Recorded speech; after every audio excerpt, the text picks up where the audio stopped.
Hello,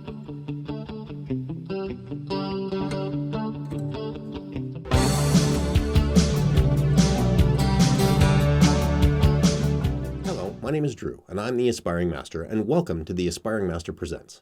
This is a show where we talk about the meanings, misunderstandings, and insights about the important words we use and misuse on a daily basis. Really understanding what we're truly meaning when we talk allows us to convey and explain ourselves better to others. This not only allows us clearer communication so we can get what we need quicker and with less stress, but also helps us understand ourselves more in depth than we thought possible.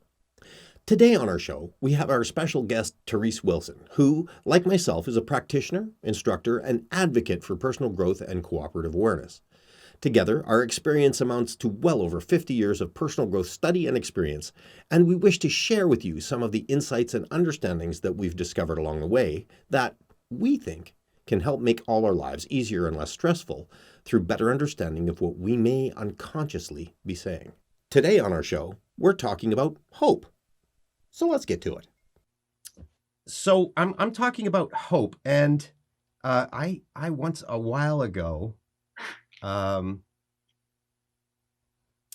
did a kind of a little talk on hope, and hope has always been a little bit of a bugbear for me. But let's do the Merriam-Webster thing first, and Merriam-Webster thing, yep. And then we'll do it. Okay, so Merriam-Webster says, hope, to desire with expectation of obtaining or fulfillment, which actually is a pretty apt description of what hope is. Basically, hope is I expect to fulfill a desire, and one of the things that I talk to people about, and there's lots of people out there that go, hope is the thing. Hope is always there. It gets us through. It does all of that stuff, and I have to beg to differ on this one. I do too. I think that hope is can really be a major ass detriment, because I think we put too much wish fulfillment into what we say we hope happens. Yeah. I agree. It has wish fulfillment in a certain way. That word expectation is right in the middle of that definition. And when you have an expectation, that's when you're looking to have that wish fulfilled in a certain way. And that's when you put blinders on, and any of the other odd ways or different ways that might show up, you're going to miss. And then you're going to get to the point where you're frustrated because all the ways that that could have fulfilled that wish have been foregone because you had to have it happen in a certain way. It's kind of the same as the word try. I heard Dr. Michael Beckwith say one time, he never uses the word try anymore, because trying is, and hoping is also allowing for uncertainty, allowing for the fact that it may fail or not be there. You're hoping, but you're not knowing. And it's a very different vibration out into the universe. You're not trying, you're doing. You may not have succeeded in everything that you wish to accomplish, but you have done something. Mm-hmm. No, and that's not failure. Hoping and not getting it because you had a certain expectation rather than a preference of how something's going to turn out is setting yourself up for failure and misery and all the other things that go along with it. Well, one of the things that I run into most around the idea of hope is, and I run into it in religious people are really, really hyped on hope, and I'm not dissing religious people. I'm just saying when we take a look at when we tear down what hope really is, we take a look at something that it can be very, very unrealistic. It's like, I hope, I tell you, if you want to really look at it, I can say, I hope anything, just fill in the blank. I hope I do this right and I become a multimillionaire from doing this show. I hope that I hope that I lose 40 pounds and I'm a svelte and I'm hired to be a model and Yeah, exactly. It's like that. I can say that and I hope to do those things, but I also know, just being uh, an enlightened guy, I guess, uh, that hoping does nothing. It literally says, yeah, I- I'm going to interrupt you sure. rudely this time. I think it also, just like faith, because there's faith, hope, and knowing for me. Mhm, Faith and hope both put the fulfillment, your fulfillment of anything, but your sense of fulfillment squarely outside of yourself mhm. instead of inside of yourself. If something out there happens, then I am fulfilled. Something outside of me is going to do this for me. It puts control of your life outside of yourself. In the way I see it. Yeah. No, no, no. I totally agree. I mean, by doing it, I call it an abdication of responsibility. Okay. Yeah, So, I like that. yeah. So if you abdicate responsibility, which means that I hope, you're saying uh, the universe or other people or just pure circumstance Yeah, will get you this stuff, right? yeah, I hope to win the lottery, right? yeah. Um, yeah. Doesn't everybody hope to win the lottery? I Yeah, mean, if you buy a and then ticket anyway. yeah, and when you get to knowing instead of just hoping, you know that yes, you can get help from outside of yourself, but using your analogy, you got to buy the ticket, Yeah. and you are the ticket.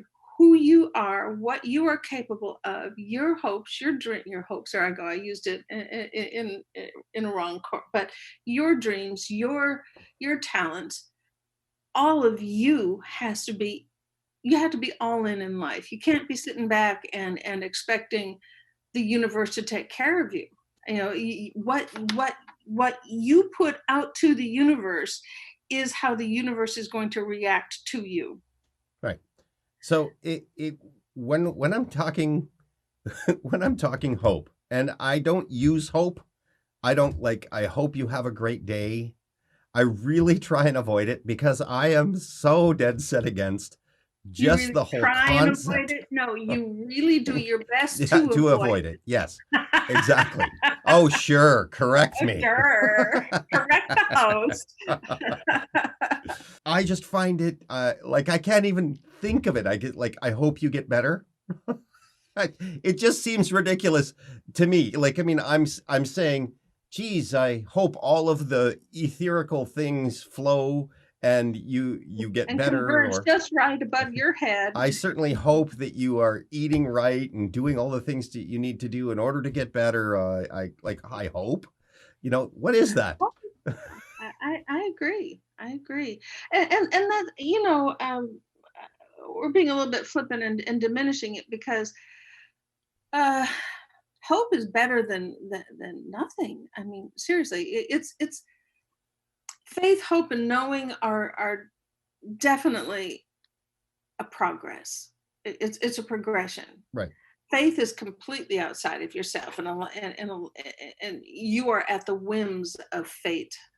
For me, just simply faith. Mhm. Hope takes some responsibility back. You know, saying you have to have that wish, you have to have that that that outcome in some way in your mind, but you're still expecting, if even if you do nothing, that something might happen, and then knowing says, Actually, I may or may not get this, but this is who I am, what I desire, and I'm going to work for it." And that's the energy that will more likely accomplish it. And accomplishing it is another discussion, because it may not look anything like what you think it's going to look like. Uh, and just a little example. There was a stray dog this last weekend, Hmm. and everything about that dog resembled my dog who had just died recently, and my heart was so in love, and I fell in love so just immediately with this dog, and I Of wanted to course. keep it. And eh, eh, but the experience of this animal, rather than ending up with this animal, showed me that I did not really have a desire to have this animal in my life anymore. Right. Exactly the opposite of what I thought would happen. So, it is, and it's a joyful thing because we found a forever home, and at the same time, my husband and I knew ourselves better because of this experience where we went from love and heartbreak and everything else into knowing that this animal had come into our lives for a reason at exactly the right time. Neat. So it doesn't always look like, what you desire doesn't always look like what you thought it would. And that's the conundrum people have, is they have a preference rather than they have an expectation rather than a preference. Right. Well, and with that, having that placing the expectation on hope, I think that you're right. I mean, when we talk about people uh, needing some, uh, the thing that I want to put in is hope, but I don't want to put that in because they need some motivation, I guess, or some reassurance that it's not all for nothing. Do you know what I'm saying? Yeah. And hope sort of fills that. It's like I'm down on my luck. I am like, say I'm like down. I'm at the end of my rope. Yeah, I they need a sign. They I need a need a sign sign, that or something. I just Yeah. need something to put my faith into because I have no will with what I see here. Do you know what I'm saying? Yeah, I do. Yeah. Okay. So when we're talking about hope, and we talk about hope on that level quite a bit. So that's kind of a different definition than the Merriam-Webster definition of hope. That's to put your, again, I hesitate to use faith, but it kind of fits to put your faith into something when you feel you don't have control of anything. You put your faith into a desire to keep you moving forward. So it gives you You're grasping for something exactly it solid and concrete to believe in. right. You're looking for something to believe in. And so we use hope in that context. It's like, oh, I hope, but is that the right word? Really? Mm. Is that the right word? Because if I'm doing that, if I'm placing my faith in something, well, it could be placing my faith in something bigger than me, in order to allow me to feel like I have the will to move forward because I don't have any faith in myself. Um, and I think they're looking for maybe this word, mm, connection. mhm, Connection to something larger, to see that I am a part of this thing that's larger than me. I'm not all of it. And again, whether or not we call it God or the universe or whatever. And I know that if I can connect to the wholeness of this energy, then I can have I can accomplish more things. I can have inner peace. I can have outer stability. I can, all the different things. I think it's connection, and that brings me to a different discussion than hope. I think that's the thing that is lacking in religions as I see it now, is connection, direct feeling directly connected to God instead of at the whim of God or circumstances or whatever. We're not feeling connected to it, we're feeling separate from it. mhm, And faith, hope, and is all grasping for some connection and some control. mhm. Well, this is a really tough one to grasp a hold of. I think connection is absolutely there, but it's sort of like if I have no money and I go out and I buy a lotto ticket and I place my hope in that lotto ticket. So for until the time of the draw, until the time of the Whatever. draw, I've Oh, created an illusion that I'm going to get out of this, right? Which takes the pressure off. And then when the draw comes and and I haven't won, I don't win, right? and I've wasted my $2. Well, but you don't see it that way when you're Yeah, down that far, right? You just go, oh, but I next time. have it, but I have another $2 and I will definitely win it this time. Do you know what I'm saying? They keep that then they get that disappointment of, oh crap, but oh, maybe this time, right? And they Yeah. keep. Well, maybe it has to go to another word then. Mhm, Since we're going on words and definitions you used earlier, need. right. Uh, need, the saying is when you want and you need, that's what you get. So when we have a need for this lottery ticket to win, and so that we can get all of these different things that we think will make us happy, then we have moved ourselves into misery. Well, and So, that so hoping for these things, we are creating hoping rather than knowing, and knowing what we really do need in life, in the vernacular way of using it.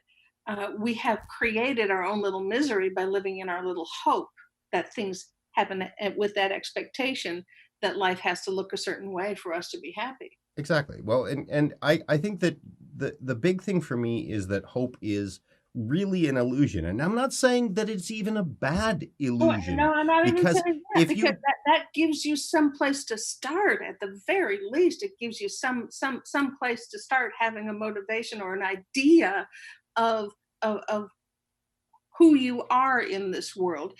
Because our real need, if we're going to go again the vernacular way of need, our real need is to show up in the world a certain way, and have people, if we have to have other people, but just see us as an example of who we are and what we think the world might could look like. Mhm. Well, and hope I want to get at is really an illusion, right? It's not anything tangible. You're looking into a future and you're saying I hope, I wish for, basically. And if you're within a hope, within the scope that you're talking about, um, if you're within that hope, what happens is you're within an illusion of your own creation Hmm. and you are focused on, like you said, you're sort of you sort of put blinders on to the rest of it, right? And you just kind of focus on the hope because it is giving you an illusionary form of energy. It's giving you something more. It's giving you a reason Mhm. to go forward each day. Yeah, and when we take a look at it as an illusion, and the reason that this is such a bugbear for me around hope is because I see people being unconscious of really what it is. It can be an incredible vehicle if you understand that's what you're doing. I'm going to give you an example of. Uh, I remember falling in love, and I know this sounds like it's Oh, off we topic. always go back to you falling in I love. know, right? Okay. Okay, so but I remember falling in love the first time and totally not being aware of what was going on and just falling for this lady, getting married, doing the whole thing. We ended up not being compatible and moving on. And the second time I fell in love, I was absolutely aware of what falling in love was. I understood it. I recognized all of the stuff around it. I was able to actually cognitively think about it and choose directions and, all of those things that I wasn't capable of doing before. I was just going with the flow, and you know how erratic and incredible and wonderful and horrible being in love can be, right? Well, the second time I did, I instead of falling into love, I sort of walked into it. So when I walked into it, I walked into it with awareness that a lot of the love feeling was an illusion. It was an illusion of chemicals in my body and a whole bunch of other stuff. And so, even though I was experiencing those chemicals, I was able to be rational and move forward and be a little bit more aware of my surroundings instead of being so totally absorbed by the feelings. Um, and so I had way more choices being in love, being aware than I did before. So this is how it equates to hope. When you understand that hope is an illusion, when you totally own the fact that you are using it as a tool to motivate you and move forward, you walk into it knowing what you're doing, and that is from an awakened state. You can see, instead of having the blinders on that we, oh, I wish, oh, I hope, right? We go, oh, I wish, oh, I hope, knowing full well that it may not happen. So we've already accepted that the end point may not happen, but we are utilizing that wonderful tool of hope to be able to give us that energy, that starting energy to move down that path. Yeah, yeah. Because the feeling of hope and that thing that you hope for, the feeling of having it is actually the thing that creates. It's Mhm. the feelings that the trinity of things. You think it, you feel it, and You you do it, yeah, yeah, and you get it, right? Yeah. get it. Yeah. Yeah. So yeah, I get that. Yeah, and I think any of the things, or should I say, so many of the things that are illusions of our lives that are only tools to use to get through life and to create life. We have lots of tools of creation that we just don't pick up. Well, and as anything, I think that awareness, and we've talked a lot about other things like love and fear and anger and dehumanization and all of those things. And when we take a look at what awareness does, like a lot of people say, oh, it's becoming awake. And to a great degree, yeah, I get that. But it's when you are specifically aware of not only the things around you, but the way that you utilize those things, it is a huge step forward. So when you say, like when we look at hope, go ahead. Okay, so how do you think we use them as tools in a functional sense? Well, I mean, all I can speak from is my own personal experience about me and how I use them as tools. So if we're taking a look at hope, right? And despite the fact that I have a kind of prejudice against the wishy-washy, wishy wish of hope, right? That's what I call it. It's like, oh, I I hope that I can get $5 million. Um, and that dramatic desire that comes from a place of need, as you were talking about. Instead, I use hope as okay, there is a possibility that this will happen over there. And I said, so I hope for the best outcome, which is, like, I mean, I go, okay, so I hope for the best outcome. So I'm utilizing that energy of hope for hoping the best outcome. But because I'm aware, I also know underneath all of that. So it's like I'm utilizing the energy that hope builds and propelling it forward. Whereas underneath it, I go, I also know that hope may not be true, but I'm going to utilize this energy that I'm Okay. grabbing from hope and propel myself forward, all the while understanding that it may not happen, and I'm okay with that already. Okay, and I think you finally got to where I would go with it. Mhm. All the while, I hope for this. This is my preference and or expectation. However, that someone actually a more aware person would say would have a preference rather than expectation. That underlying thing you're talking about, underlying always has to be, if it doesn't happen, I am happy now. Mhm. I have gratitude for everything that is right now. I just have a hope, a wish, a desire that something more might be. Mhm.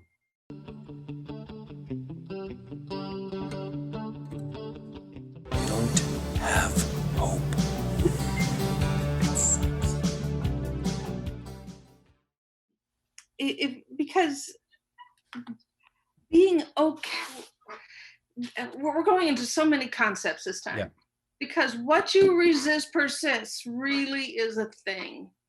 And when you're sitting there saying, I cannot be happy unless I have this, you have perpetuated your unhappiness, Hmm. because you're sitting there giving all of your energy to your unhappiness. So when you are happy, essentially happy, it doesn't mean you have to be fully content with it, but if you are happy with your life as it is, knowing that I am alive, knowing that I have a oneness with the universe, or whatever it is that can put you into a centered, happy place, that from that place is where you create what's next. Okay, and this brings up exactly something. So when we're talking about what you resist persists, what happens is if you're stuck in the wish fulfillment idea of hope, you have an expectation.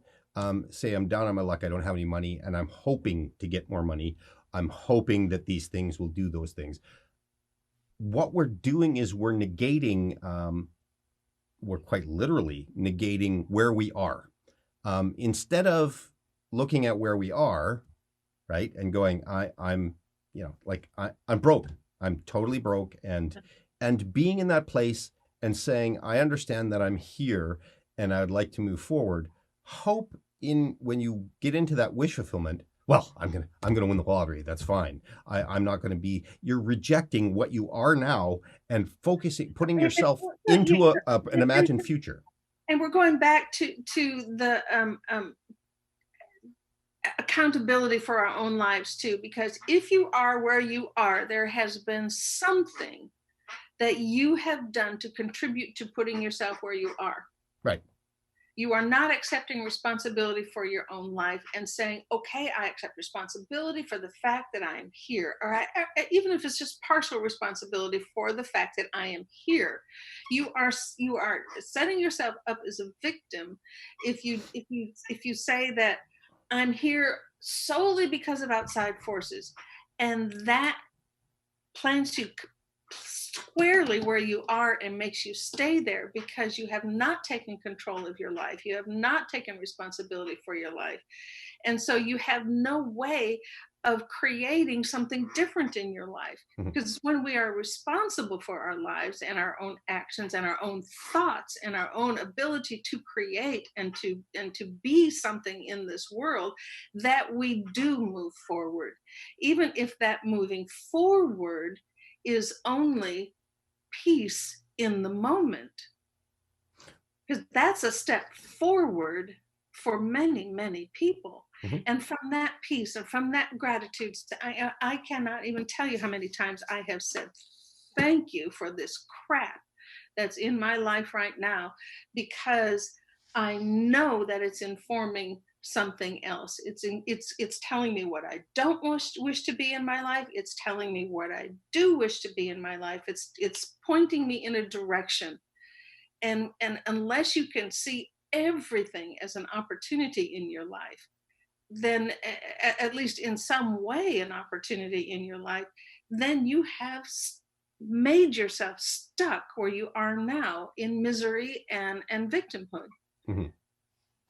Well, and on that note, And I understand it's very broad, and I well, understand that it's very broad, but well, we're talking pretty broad here. yeah, we hope leads us into a lot of areas, okay? Because we use hope we use hope faith, in religion, in every single day life. When we're down and out, we use hope as that motivator to get what it is we feel that we need. And so it's like, again, I still think that hope is such a big illusion that if you're aware, you can really use as a good tool. But hope comes along with pessimism. And I wanted to get into this. I was reading one of Brene Brown's books the other day. I think it was Daring to Lead. And she was talking about the Stockdale Paradox. Now, the Stockdale Paradox, for those people that are unfamiliar with it, is, and hold on, I have it up here, is James Stockdale? Yeah. I think so. Yeah, I'm just going, yeah, James Stockdale. There we go. So the Stockdale Paradox was coined from a man named James Stockdale, who was captured in Vietnam in 1965. His plane was shot down, and he was captured and put into a POW camp. And he was liberated from the camp in 1970. So he was there for 5 years. And he was asked how he got out and why he got out and why others didn't get out. And he said, pessimism. He said those people that didn't get out were the pessimists. He said they were the ones that said, oh, we'll get out by Easter. Oh, we'll get out by Christmas or by the end of the summer or they kept putting their hope out there. And every time those dates came by and went, it disheartened them even further. And so what he said, they died of a broken heart. And here is that's one of my major reasons for being uptight with the word hope, is because when you are a pessimistic personality, when you have that pessimism, and like I said, you had a goal and it passed and you didn't get it when it passed, you come down on yourself. Now, I'm actually going to give you an example of this, a real world example of this. I have a girlfriend that I remember when she turned 24, she phoned me sobbing, and like sobbing. Literally, she was completely brokenhearted. And so we chatted for a while, and I said, "What's going on?" She says, "I'm 24 years old, and I was supposed to be this and this and this, and I was supposed to have this and this and this at this time, and because that was at 24, I gave myself a number of years, and though that hope that she had placed all of this huge amount of energy in came and passed, and she wasn't at that place. And so in her mind, she was a bad person. Bad, not just a failure, a bad person. Yeah. So it ties into a lot of shame when that happens. And so when we get into that end part of hope, where we've missed those things, on even a metaphorical level, we end up dying a little bit each time we hit those expectations that are dashed at the end of it. Now, that doesn't mean that some hope is not fulfilled, right? Some expectation is not fulfilled, because it does. There's lots of people out there that I place my hope in this, and they take the action, or other people have taken the action, and they get those things that they're hopeful for.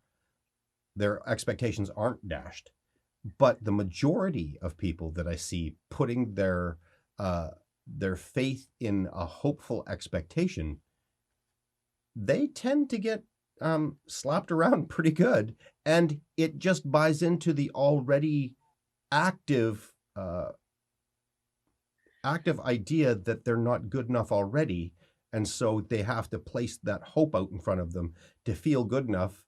I'm going to be good enough if my hope is fulfilled, and if my hope isn't fulfilled, guess what happens, right? Yeah. So he used not hope, but what some psychologists call defense pessimism.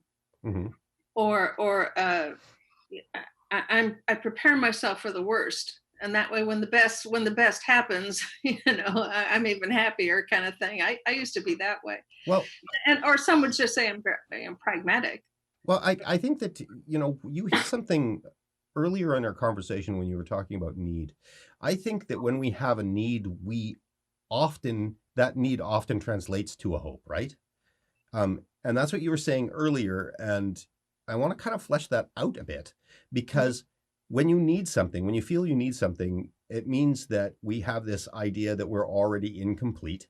And in order to be completed, we need this. It's something outside, and it's always something outside of ourselves. Exactly.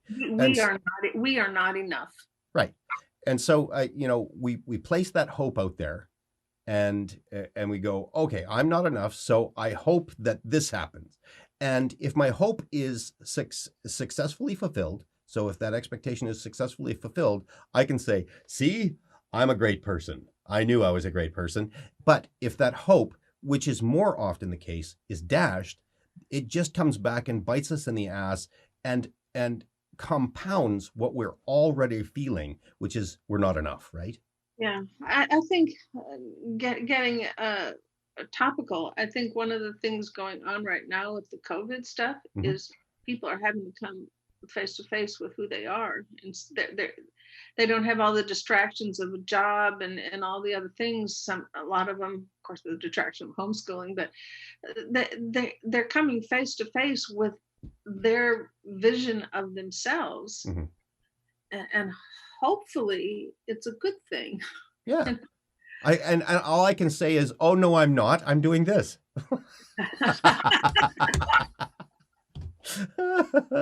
Well, my vision of myself is being helpful and having the ability to share my thoughts, and so this is actually stepping right into who I see myself as, if you're going to be real serious about it. Yeah, that's cool. So here's my brain again. When we talk about hope and need that basically perpetuates a hope, a hopefulness, we're basically saying that, we're not good enough. So in your case, or say even in my case, most of the time I utilize hope as like I said, a tool, because I'm already okay with who I am right now. I don't need to be anything different.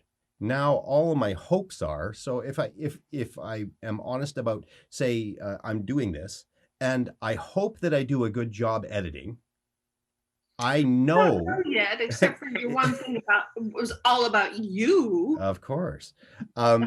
Anyway, but I also have some hopes that this will take off, people will enjoy it, move it forward, pay it forward, play it for other people, get people aware. These are all my hopes around it. But I don't have any illusions. And when you were talking about Stockdale, I think that he was more a realist than he was like a pessimist. What was right. Yeah. Well, it's called defense pessimism, right? But to me that's pragmatism as well. Yeah. Well, you prepare, you're fully cognizant that the worst could happen. Yeah. And Yeah. well, I mean, he basically said, I take it day by day, right? Yeah. I keep putting my one foot in front of the other, and it's about knowing who you are. It's about going, hey, I'm adapting to whatever my surroundings is, and I'm just going to keep going until I don't anymore. Which is still hopeful, which is still, if you're limiting it to, and it does move you into knowing that you're hopeful that tomorrow may be, and but that now is all you really have. Right. And well, and you know that tomorrow may not be as well, right? You recognize that there's a balance to this, right? Yeah. And that if I want tomorrow to be better than today, I'd better focus on being better today. Yeah. Right. And so and the only way to make it better really is for you to have the ability to recognize the better, and create the better. Mm-hmm. Tomorrow might be better if you're in captivity. Tomorrow might be better only because you have made it through one more day. Yeah. It doesn't have to be this grand, anything grander, more grand than that.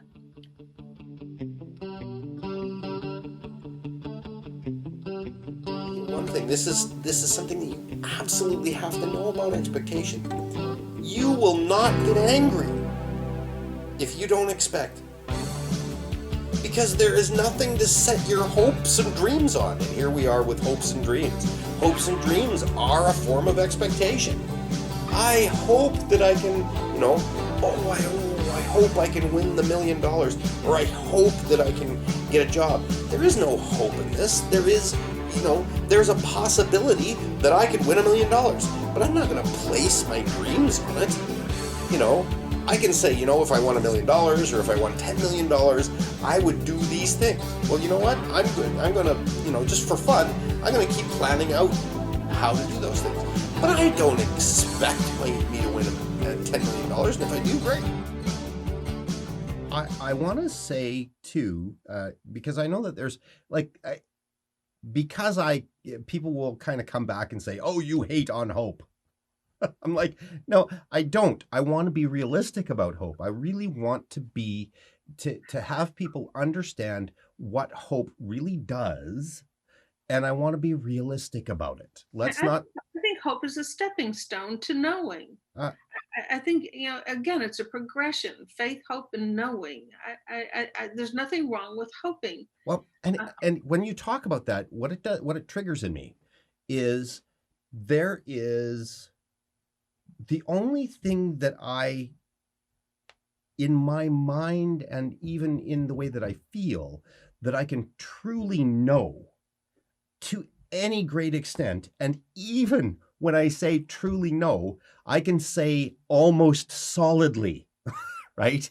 Because there's never an absolute. I've never run into an absolute in this life. And so when I say knowing, I'm saying it as a very, very strong belief, but still a belief nonetheless, because when I say knowing, I can say that I'm 98% sure. And I get that, because to me the only absolute in this universe that I am aware of is the simple fact that everything is changing. Mm-hmm. Even as we speak, the you that I see through my camera has changed by the time it gets to me. Of course, on the cellular level, there is nothing. You should see the skin flakes. Come on. I'm changing as we speak. I'm getting thinner. Change is the only absolute truth. Right. And I heard that. Change is the only absolute truth, which means that nothing that I can perceive or create is ever going to be exactly as I know it to be. But the knowing part for me comes from, I know that whatever it is exactly the way it is supposed to be, or it wouldn't be. Mm-hmm. Because it is exactly, it has been formed exactly as all of my actions and all of everyone else's co-creations have come together to create this thing. Mm-hmm. Nothing else could have been created, given all of the little things that went into this moment. So it is exactly as it is supposed to be. It is the perfect creation, the perfect manifestation of this universal creation to bring me to this moment. Well, I hope you're right. I know I'm right. So I know I'm right. That's nice. I'm 98% sure. Those are kind of fundamental laws of nature and physics as well. 1 + 1 + 1 + 1 + 1 equals this bazillion thing. Mm-hmm. And those are some things that, I guess we call them immutable laws of nature, and who knows, when the world blows up, it might not be so immutable, but right. Or when the holograph loses power, we may find things a little different. But well, what's funny is when you were talking, I was going, oh. She said that the one thing that you absolutely know is that everything changes, including the one thing that you absolutely know. It's changing all the time. But yes, there's the paradox. The thing that I am, this creation that we have, is changing. So by the time I said that, it's a different knowing. Yeah. By the time you said that, you've released some gas. You're not the same person that you are. Now we're getting into how many angels fit on the head of a needle, of a pin, and how many ant farts does it take to blow up the colony? Well, A lot of ant farts, a lot of them. Um,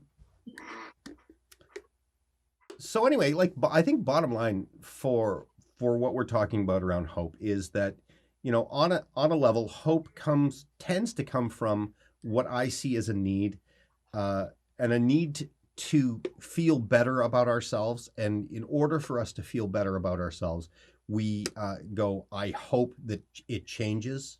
For me, it's a need to connect to something outside of ourselves. Right.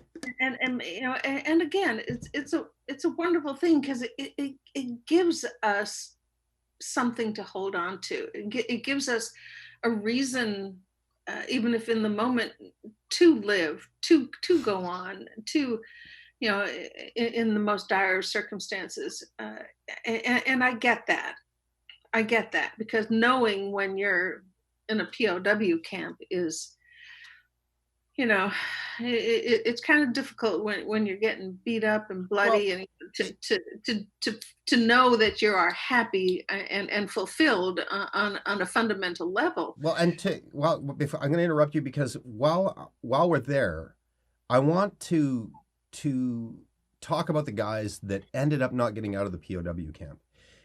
When we're taking a look at it from their perspective, when you are coming into that situation, having been free, say lived in a Western society that is fairly decadent, they pretty much a lot of your needs have been met, and even if you came from a poor background or anything like that, our society really encourages you to feel bad about yourself.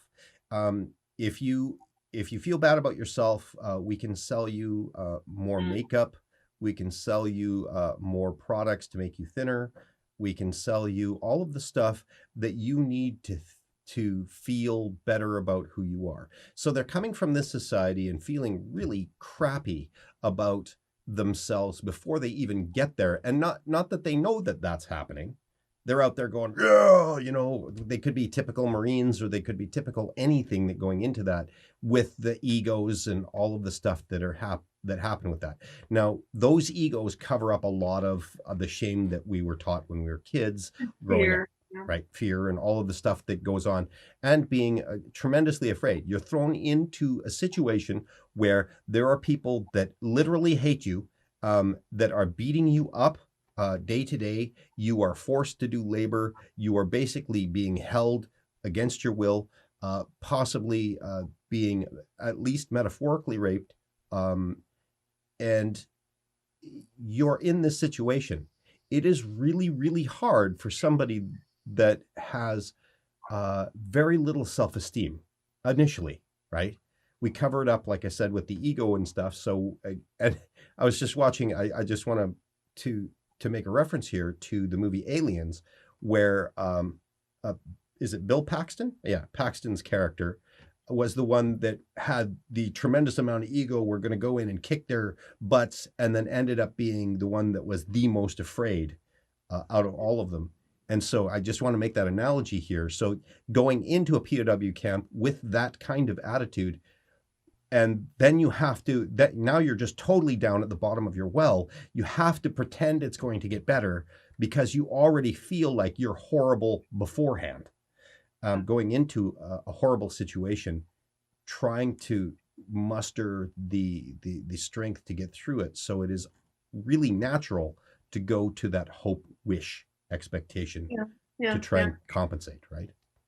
Yeah, I get that. Because add to all those things you're talking about, social isolation from everything that because our greatest need, if we're going to go to our greatest needs, our greatest need is to connect. It's to be accepted, to be a part of something. And when you are completely disconnected, then you become completely confused, and grasping onto a hope of any kind. I get that. And that's why some, what they call, became traitors or turned, because we have to connect. That's our basic instinct, is to connect. Well, and again, when you had all of the things that you've taken for granted taken away from you, Away from life as you know it in every single way. I don't fault.